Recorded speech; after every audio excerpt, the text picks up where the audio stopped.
Bonjour à tous, on se retrouve aujourd'hui pour une nouvelle vidéo sur devenir assistante sociale et mon parcours. Aujourd'hui on va revenir sur mon projet individuel de formation après un an. C'est-à-dire que c'est quelque chose qu'on a dû écrire au tout début de notre formation. Et là j'avais envie de... je l'ai relu pour d'autres projets et j'avais envie de vous le partager. Je me suis dit que c'était peut-être intéressant de vous partager mes intentions, mes impressions de ma première année. On va dire que revenir sur cet écrit, ça va être compliqué, mais ça compte pour moi et je pense que c'est très intéressant pour vous. Du coup, je vais vous lire mon texte et on verra comment ça se fait. Bon. Mon projet individuel de formation. On appelle ça aussi PIF. C'est un peu rigolo. Depuis la fin de mon collège, la question de l'orientation s'impose et se place au centre de mes préoccupations. Cependant, l'avenir est à ce moment-là un concept très flou. J'ai passé mes années collège dans un établissement en zone d'éducation prioritaire. Suite à de bons résultats, je me suis dirigée vers un baccalauréat général. Dans ce parcours scolaire a priori très classique, j'ai été confrontée à de très nombreuses situations qui relèvent du travail social sans avoir le pouvoir, la capacité d'agir. Malgré mon impuissance, je dirais que chacune de ces situations a été une expérience qui m'a marquée. C'est ce qui me motive aujourd'hui à intégrer des connaissances et des outils pour orienter, accompagner et aider à mon niveau toutes les personnes qui en auraient besoin, comme en auraient eu besoin celles que j'ai pu rencontrer. Grâce à ce sentiment, j'ai vite pensé à me diriger vers un baccalauréat qui m'en apprendrait un peu plus sur la société et en général sur les individus. J'ai donc choisi le baccalauréat économique et social. Ce choix m'a vraiment permis d'être épanouie dans ces études ainsi que m'intéresser petit à petit au travail social à travers des travaux personnels. De plus, dans le cadre de mon TPE, travaux pratiques encadrés, j'ai étudié les problèmes rencontrés par les personnes en situation de handicap moteur. Cette recherche approfondie d'environ 6 mois, en groupe, a été bien plus complexe à réaliser que ce que je pouvais imaginer. Elle m'a cependant apporté énormément. Autant socialement, entre l'apprentissage du travail en groupe et l'organisation du travail, et les rencontres qui ont été nécessaires à la réalisation du projet, autant personnellement entre l'assimilation de toutes les solutions et aides qui existent, le dépassement de soi, j'entends les a priori, les préjugés, la timidité, et la découverte d'un intérêt prononcé pour les problèmes qui touchent en général la société, et ici les personnes en situation de handicap. À la fin de ma première, j'ai intégré un projet d'échange culturel avec le Chili, la première édition de cet échange pour être plus précis. Le but étant d'étudier durant un mois dans une école antenne française se trouvant au Chili, tout en vivant dans une famille dont l'enfant viendra ensuite en France. Au-delà de l'aspect linguistique et culturel, cette expérience m'a permis de grandir, m'ouvrir et surpasser sur certains blocages que l'on peut se créer étant adolescent. Confiance en soi, prise de parole.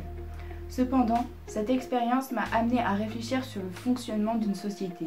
J'ai pu observer les difficultés socio-économiques et politiques d'un pays en développement tel que le Chili, ainsi que les fortes disparités de richesse qui se traduisent par une ségrégation socio-spatiale importante.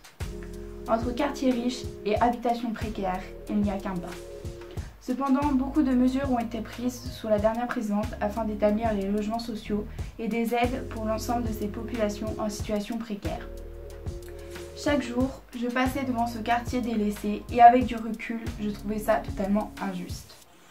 Les membres de ma famille d'accueil travaillaient chacun dans un domaine approchant du social, avocat, professeur. Et les discussions que j'ai pu entretenir autour de l'histoire du Chili comme de la situation actuelle m'ont sincèrement sensibilisée. Je pense qu'avant cette expérience, j'avais une petite idée du domaine où j'espérais travailler, mais celle-ci a renforcé mes envies, ma volonté. J'étais face à une réalité qui m'a choquée et énormément changée. À partir de ces diverses expériences, j'ai réfléchi à une orientation qui correspondrait à mes envies et surtout qui me permettrait de continuellement apprendre dans le domaine social. Dans un premier temps, je pensais que le métier de conseillère en économie sociale et familiale me correspondrait le mieux. C'est donc dans cette direction que mes recherches se sont tournées. Après être allée à 2 forums des métiers et un forum de l'étudiant, le choix de formation n'était plus aussi évident. J'ai discuté avec des formateurs, des élèves et des professeurs. En effet, le métier d'assistant de service social, semblait plus adapté à ma personnalité et à la relation que j'entendais entretenir avec le public. J'ai donc réussi à affiner mon projet d'études supérieures. Par la suite, j'ai cherché à confirmer mon choix en récoltant des témoignages et des expériences via des personnes du métier du social. J'ai rencontré une assistante de service social qui m'a donc parlé de la formation, de ses stages et aujourd'hui de son travail. J'avais à ce moment-là déjà beaucoup réfléchi à ce qui me poussait vers cette direction, mais cet échange a été important pour moi pour mettre certains aspects du métier au clair et ainsi être certaine de mes choix. Je ne voulais pas me lancer dans des études sans savoir ce qui m'attendait et si celle-ci me plairait. C'est pourquoi, à la suite de cet entretien, j'ai voulu rencontrer une conseillère en économie sociale et familiale afin d'apaiser mes doutes. Cela a été enrichissant dans le sens où j'y ai découvert un autre domaine avec d'autres actions, mais surtout j'ai pu comprendre le travail de groupe des travailleurs sociaux, ainsi que l'infime frontière entre ces deux métiers. Dans cette même période, j'ai commencé à faire un réel travail sur moi-même moralement. Chercher à se renforcer moralement, se tenir à trouver 5 points positifs par jour, par exemple. Mais aussi à commencer de créer une séparation entre le travail scolaire et ma vie personnelle. Une chose que je ne faisais vraiment pas avant et qui a pu me porter préjudice par le passé. Au final, j'ai cherché à m'améliorer dans l'optique de pouvoir assumer un tel métier. Ce qui aujourd'hui me permet de me rassurer dans mes choix, ce sont les différents oraux que j'ai passés afin d'intégrer la formation d'assistante de service social. Je me suis beaucoup investie dans la préparation de ceux-ci. De plus, les échanges lors de ces oraux, 3 entretiens pour 3 structures, m'ont apporté d'autant plus d'expérience qui m'ont fait comprendre que c'est le métier et la formation que j'aimerais. Maintenant que j'ai intégré cette formation, malgré des doutes et des peurs, je souhaite atteindre mon but principal, c'est-à-dire assimiler les connaissances nécessaires à l'utilisation des outils afin de se rendre utile aux autres et de pouvoir les accompagner vers l'autonomie pour certains, ponctuellement pour d'autres. Je désire véritablement pallier à ce sentiment d'impuissance, mais pas seulement le mien.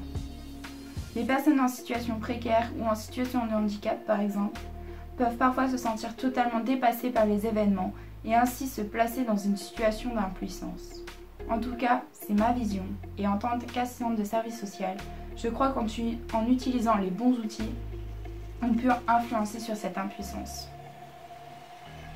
À travers cette formation, j'entends évoluer, acquérir de l'expérience et gagner en maturité, ainsi que compléter le travail que j'effectue sur moi-même autour de la séparation entre le professionnel et le personnel, de la gestion des émotions et du recul que ce métier nécessite d'avoir afin d'être objective. C'est un réel investissement de soi que j'ai envie de faire autant dans l'optique d'être mieux personnellement que de pouvoir assurer professionnellement. Je sens dans cette classe un sentiment de confiance et de bienveillance, ce qui me conforte dans un des objectifs que se fixe la formation. Les individus travaillent ensemble et créent des liens afin de pouvoir s'en servir à long terme. Une des appréhensions que j'avais était de se retrouver dans un milieu d'apprentissage individuel et je me suis surprise du contraire. Cependant, je me fais la réflexion que chacun d'entre nous se trouve dans cette formation pour des raisons concrètes, humaines. On est donc tous censés avoir développé une capacité d'écoute et de réflexion assez importante, ce qui pour moi expliquerait cette bienveillance ambiante qui est beaucoup ressortie dans nos échanges durant ces premiers jours. Je rajouterai que la formation en alternance me rassure quant à la découverte des différents domaines et secteurs. J'aimerais beaucoup effectuer un stage auprès de la protection de l'enfance et dans les services d'adoption, ainsi qu'auprès des personnes en situation de handicap ou encore avec les personnes en situation précaire. Cependant, il me semble tout autant important de se retrouver au sein d'un centre médico-social afin de se confronter à une diversité de situations ainsi qu'un public complètement hétérogène. Dans ce métier, je mettrai en avant plusieurs qualités indispensables à mon sens. Tout d'abord, l'honnêteté.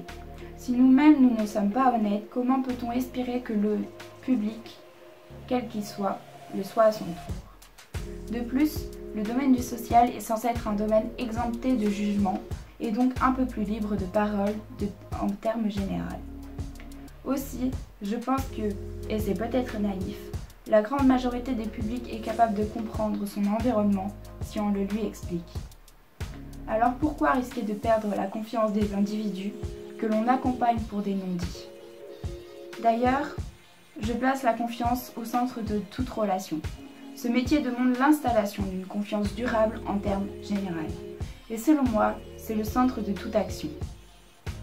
Ensuite, le développement de la capacité d'écoute est nécessaire, ainsi que les compétences d'analyse des situations, afin de pouvoir comprendre et accompagner les individus au mieux.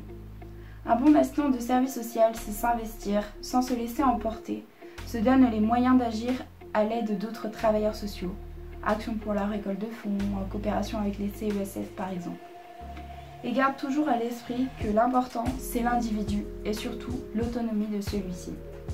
À mes yeux, l'assistant de service social est une sorte d'intermédiaire entre les individus, leurs droits et les solutions adaptées à leur situation. J'aimerais appeler ce phénomène un tremplin. Les individus se tournent vers l'aide sociale pour des besoins particuliers et le but d'un assistant de service social est d'accompagner cette personne vers une solution pour ses besoins et ainsi que l'individu puisse y avoir accès de lui-même sans cet intermédiaire. J'aimerais jouer ce rôle-là, développer ces capacités-là et ainsi pouvoir agir à mon niveau auprès de nombreux publics.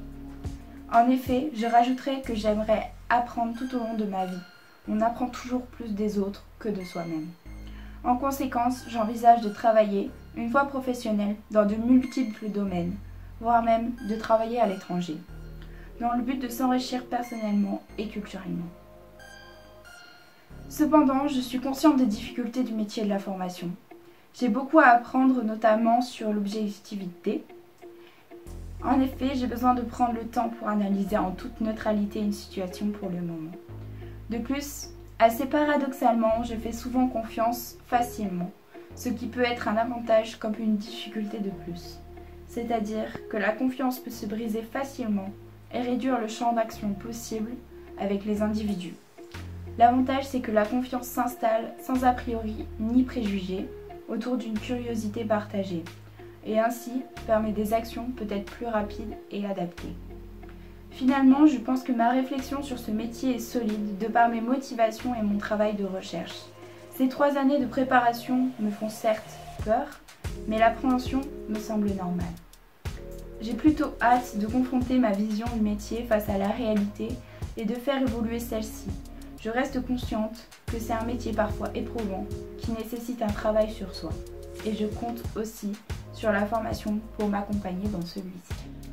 Bon, du coup, j'espère que déjà ça vous aura parlé. Il y a des points peut-être que j'aimerais relever ou en reparler. Au niveau de ma vision du métier, j'ai fait un stage de 2 mois, donc pour le moment j'ai pas non plus énormément d'expérience, mais le métier correspond effectivement à mes attentes et c'est pour ça que je continue cette 2e année. Les attentes qui sont exprimées dans ce PIF correspondent à ce que j'ai pu vivre en stage. J'ai encore énormément de choses à apprendre parce que j'ai fait du coup qu'un stage de 2 mois d'observation. Donc c'est pas grand chose finalement et puis voilà, j'étais pas vraiment dans l'action, j'ai pas pu vraiment faire de choses moi. J'ai repéré un petit peu en amont de cette vidéo le travail sur soi-même qui est encore quelque chose qui est en travail. Toute l'année on travaille sur les représentations, sur comment on détruit ces représentations, comment on se crée des représentations qui sont plus proches de la réalité, comment on appréhende nos représentations, comment on est conscient de tout cela. Donc ça c'est encore un travail et ça sera encore un travail je pense toute ma vie. J'espère quand même que ce sera beaucoup plus clair pour moi en 3e année. Qu'est-ce qui pourrait être un frein à ma formation? C'est ma capacité à analyser les situations. Pour le moment je n'ai pas eu l'occasion d'analyser une situation à proprement parler. Je l'ai mis en travail en stage et en GEP, analyse de la pratique. Pour moi c'est pas encore abouti quoi, j'ai encore besoin de beaucoup de temps. Est-ce que ça peut pas être un frein à la réalisation, à l'obtention de ce diplôme? Je pense que si, et du coup c'est quelque chose sur lequel j'aimerais travailler pendant mon stage. Cette vision des choses, de la compréhension des enjeux, même lors d'une discussion, d'un projet, quelque chose de tout petit. Des fois je vois pas tous les enjeux qui peuvent se jouer, que ce soit entre les personnes ou autour d'un projet et tout ça. Je vois pas tous les enjeux, donc c'est quelque chose à travailler et approfondir. Comme j'ai dit dans mon pif, il y a toujours cette question de confiance, méfiance. Est-ce qu'on doit donner notre confiance à tout le monde? Est-ce que on attend plutôt que chacun fasse un pas? Comment on gère ça? Pour moi c'est encore très flou. Donc est-ce que cette mentalité-là correspond au travail social? C'est encore quelque chose qui est pour moi flou parce que je n'ai pas eu l'occasion de la mettre en pratique physiquement, vraiment dans le truc, en stage quoi. Au niveau de la bienveillance générale, faut pas se leurrer, au bout d'un an, de toute façon, toute relation subit des hauts et des bas. Donc même dans l'école en général, voilà, l'ambiance peut ne pas être aussi parfaite qu'au début. Par contre, ça tend à se dénouer, se régler. Les gens sont aptes en fait, ils sont aptes à comprendre, aptes à discuter. Même si ça peut être difficile pour certains, je pense qu'on est tous capables de discuter et de se mettre autour d'une table pour mettre les choses à plat. Donc voilà. Qu'est-ce que j'ai dit d'autre? Par rapport à mon choix de formation, mais comme je vous ai dit, les attentes correspondent à ce que j'ai vu en stage. Donc je ne regrette pas mon choix de formation et j'ai envie d'aller jusqu'au bout, bien que cette deuxième année soit un petit peu inquiétante et fasse peur. Je pense qu'on peut tous y arriver et que ça sera pas si difficile que ça. Parce qu'il y en a d'autres qui ont réussi avant et qu'il y en aura d'autres qui réussiront après. Donc je ne m'inquiète pas pour ça. Voilà, ce pif il est important pour moi parce que ça me rappelle pourquoi je suis là. Pourquoi aussi je vous parle, pourquoi je vous partage. C'est parce que j'ai envie que vous aussi vous rappelez pourquoi vous avez choisi cette formation si vous faites partie de ceux qui ont pu me contacter à propos de la formation, juste pour que les gens qui sont autour de moi et qui me suivent savent pourquoi je suis dans cette formation, pourquoi ça me plaît autant et pourquoi j'ai envie d'aller jusqu'au bout. Voilà, je commence à trop parler et à redire les mêmes choses parce que j'ai pas vraiment fait de plan ou quoi, donc forcément je pars dans tous les sens. Mais du coup je vais vous dire au revoir, j'espère vraiment que de vous avoir partagé ça vous aura plu et du coup on se retrouve pour d'autres vidéos très bientôt.